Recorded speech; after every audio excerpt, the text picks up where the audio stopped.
Don't miss 50% off on IVF procedures in all 49 branches till 30th November. నమస్తే రమగారు. నమస్తే జయ. చందమామ కథ ఏదైనా ఒకటి చెప్పండి. కాజీ చేసిన మోసం ఓ. అని చెప్తాం. అంటే మనకి ఈ కథల్లో బాగ్దాద్ కథలు అవి కనపడతాయి కదా చందమామ కథల్లో. ఇది 50s 60sలో వచ్చిన కథ. అందులో ఒక రాజుగారు ఉన్న సమయంలో ఆయన ఒక స్టోరీ అనమాట. సుల్తాన్ మొహమ్మద్ అని ఆయన రాజుగా ఉన్నాడు. ఆయన కొంచెం ధర్మ పరిపాలన చేసేవాడని అంటారు. ఆ కాలంలో ఒక వర్తకుడు ఉండేవాడు. ఇతను ఏంటంటే చాలా ప్రేమించి ఒక అమ్మాయిని పెళ్లి చేసుకున్నాడు. భార్యాభర్త చాలా అన్యోన్యంగా ఉండేవాళ్ళు. అయితే ఈ ఊళ్ళో బిజినెస్ వ్యవహారం అంతా అయిపోయాక పై ఊరు వెళ్ళి సంపాదించుకురావాలని అతను ఉద్దేశపడ్డాడు. సరే మరి భార్యని ఎవరికైనా అప్పచెప్పి వెళ్ళాలి. ఆమె పుట్టింటి వాళ్ళు ఈ దేశం వాళ్ళు కాదు. ఇక్కడ తోడు లేకుండా ఒంటరిగా అయిపోతుంది. బాగా ఆలోచించి ఏం చేశాడు, ఆ ఊళ్ళో ఒక కాజీ గారు ఒక ఆయన ఉండేవాడు. ఆయన చాలా ధర్మాత్ముడని మంచివాడని పేరుంది. ఈయన ఏం చేశాడంటే ఆ కాజీ గారి దగ్గరికి వెళ్ళి, ఏమండి మరి నేను ఇలా వ్యాపార నిమిత్తం వెళ్ళాలనుకుంటున్నాను, నా భార్య ఒక్కతే ఉంటుంది, కుటుంబం లేదు ఇక్కడ, మరి మేము వేరే దేశం నుంచి వచ్చి ఇక్కడ సెటిల్ అయ్యాం, ఆమె పుట్టిల్లు వాళ్ళు వేరేగా ఉన్నారు, మరి మా భార్యని ఈ సంవత్సరం పాటు, సంవత్సరం అనుకుంటున్నా 9 నెలలకి 10 నెలలకు కూడా నేను వచ్చేయచ్చు, కాస్త మీ ఇంట్లో ఉంచి కాపాడండి, మీ దగ్గర అట్టె పెట్టుకోండి అన్నాడు. సరే వాళ్ళ ఇంటికి తాళం వేసి ఈ తాలూకు పెట్టే బేడ అవన్నీ ఈ కాజీ గారింటికి చేర్పించారు. కాజీలు అంటే ఇప్పుడు ముస్లిమ్స్ కదా, వీళ్ళు కొంచెం పరదా పాటిస్తారు కదా.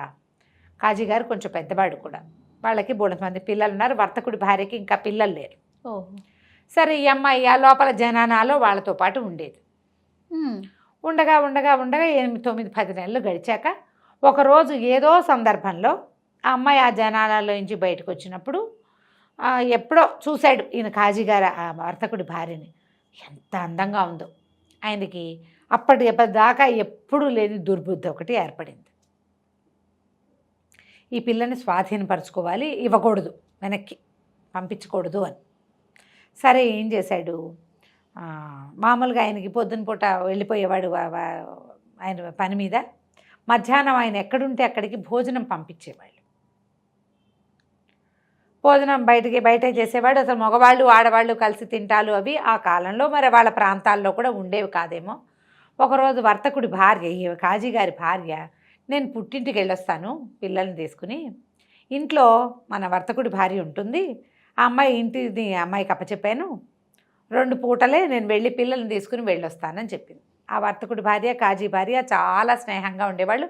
ఆ అమ్మాయి కూడా చాలా మంచిది, బుద్ధిమంతురాలు. సరే ఏం చేశాడు ఈయన, మధ్యాహ్నం భోజనం పొద్దున పూటే పంపించేస్తారు కదా, మధ్యాహ్నం భోజనానికి ఇంటికి వచ్చేసాడు. అమ్మాయి లేదు, తన భార్య ఏమో లేదు, ఇంటి పెత్తనం ఎవరికి అప్పచెప్పింది, ఈ వర్తకుడి భార్యకి అప్పచెప్పింది. మరి ఈ అమ్మాయి ఏం చేస్తుంది, అయ్యో ఈయన భోజనానికి వచ్చాడని భోజనం అంతా ఏర్పాటు చేసి పక్కకి వెళ్ళి కూర్చుంది.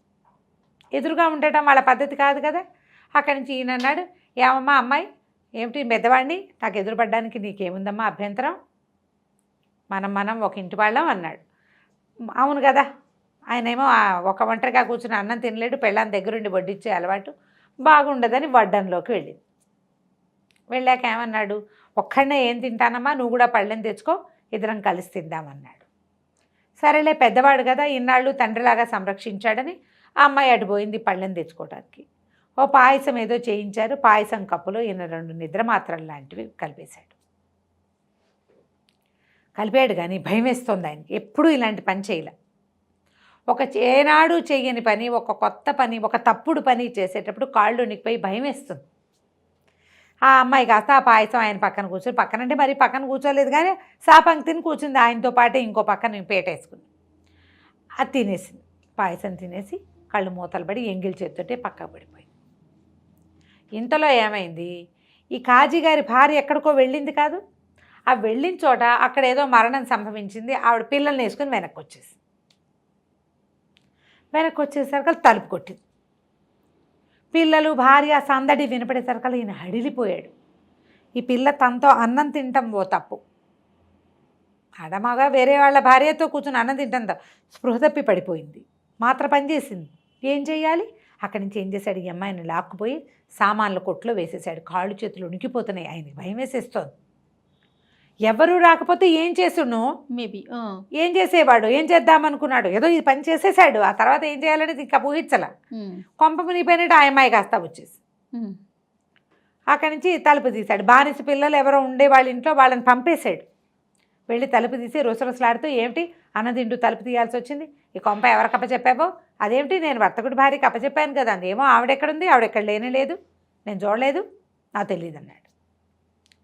నిర్కాంతిపోయింది. అదేమిటి అమ్మాయి చాలా మంచిది, నేనే అన్నం పెట్టుకు తింటానంటే, అసలు ఆ అమ్మాయి అట్లాంటిది కాదు, పిల్లల్నే బాగా సంరక్షణ చేస్తుంది.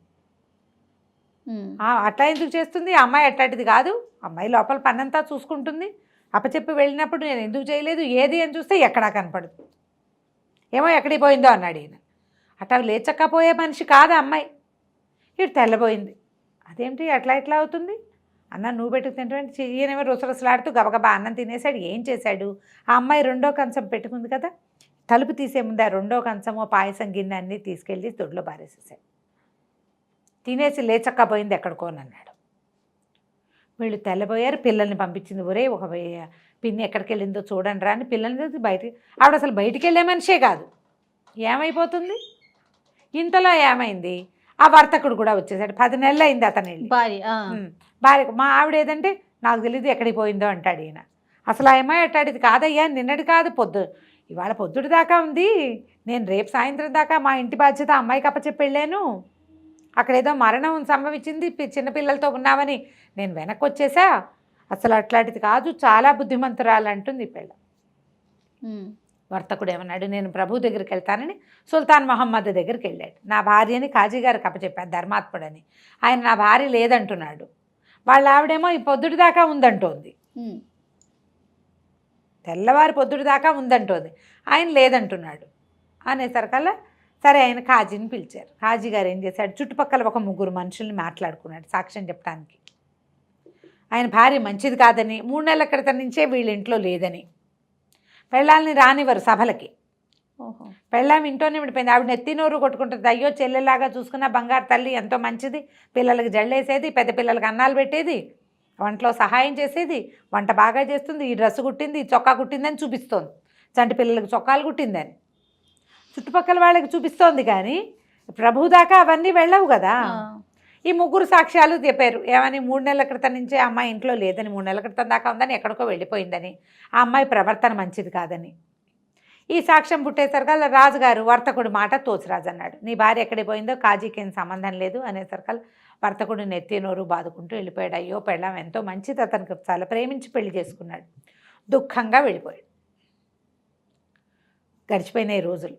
ఓ రోజు రాజుగారు మారువేషం వేసుకుని వెళ్తూ ఉంటాడు, ఊళ్ళో తిరుగుతూ ఉంటాడు.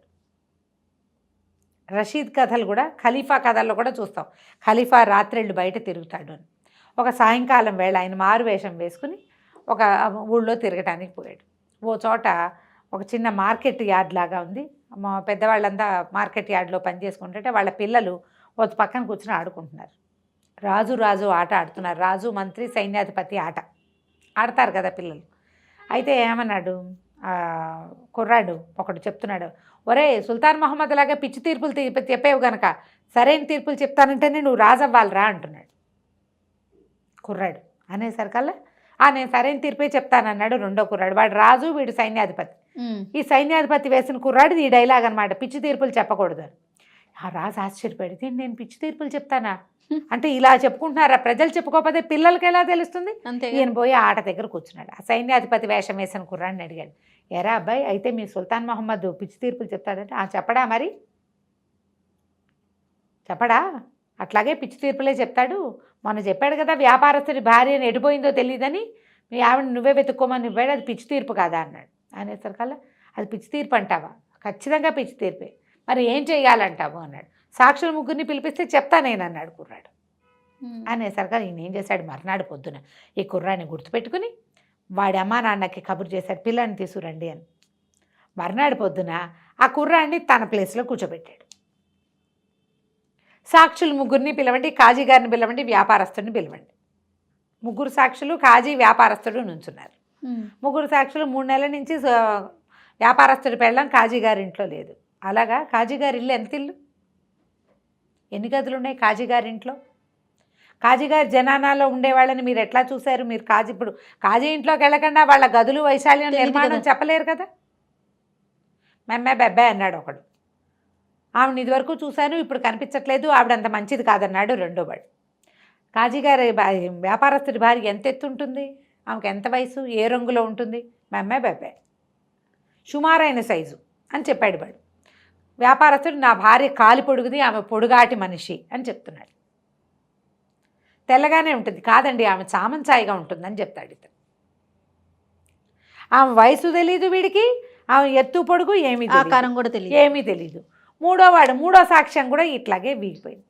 అంటే ఆ మనిషిని వీళ్ళు చూడలేదు, అసలు ఆ అమ్మాయి వీళ్ళ ఇంట్లో ఉందని కూడా తెలీదు. కాజీగారిల్లు దాని తాలూకు కొలతలు నిర్మాణాలు ఏమీ తెలియవు.